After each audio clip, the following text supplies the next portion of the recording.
Toyota, നമ്മുടെ ടൊയോറ്റയുടെ ഹൈലിക്സിൻ്റെ പരസ്യം ഉണ്ടത്. അപ്പൂപ്പനെ അവിടെ ഇരിപ്പുണ്ട്, എന്തോ പറയുന്നുണ്ട്. അപ്പോൾ അവിടെ ചെളിയാണ്, ആ ചെളീന് എന്തൊക്കെയോ ഇങ്ങനെ ഉണ്ട്, ഒരു ഓക്സിജൻ്റെ കൊടുത്തൊക്കെ ഉണ്ട്. ഹൈലക്സ് കണക്ട് ചെയ്ത് എന്തോ വലിക്കുന്നുണ്ട്. ഇത് ഒരു പഴയമുള്ള ട്രക്ക് പിന്നെ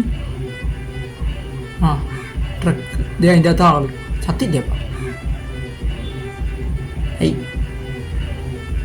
ഇത് അതിൻ്റെ പുറകിൽ അടുത്ത വണ്ടി, അത് ബോളിൻ്റെ പുറകെ വണ്ടി.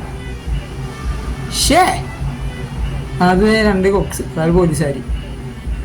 ഇത് അതിൻ്റെ പുറകിൽ ട്രാക്ടർ. എൻ്റെ പൊന്നു ഇതെന്താണ്, ഇതൊരു അണ്ടർഗ്രൗണ്ടാണ്, ഇത് ഞാൻ അണ്ടർ പാസേജാ. ഇത് അടുത്ത വണ്ടി. ഇതിപ്പോൾ എല്ലാം കൂടി ഒരു 10-100 ടണ്ണ് മുകളിൽ വരുമല്ല.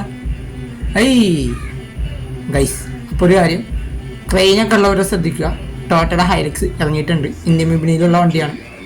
അപ്പോൾ 30-38 ലക്ഷം രൂപയ്ക്ക് വണ്ടി കിട്ടും. അപ്പോൾ ക്രെയിൻ ഇനി വാങ്ങിയ ആരും 60-65 ലക്ഷം കളയണ്ട. Toyota Hilux.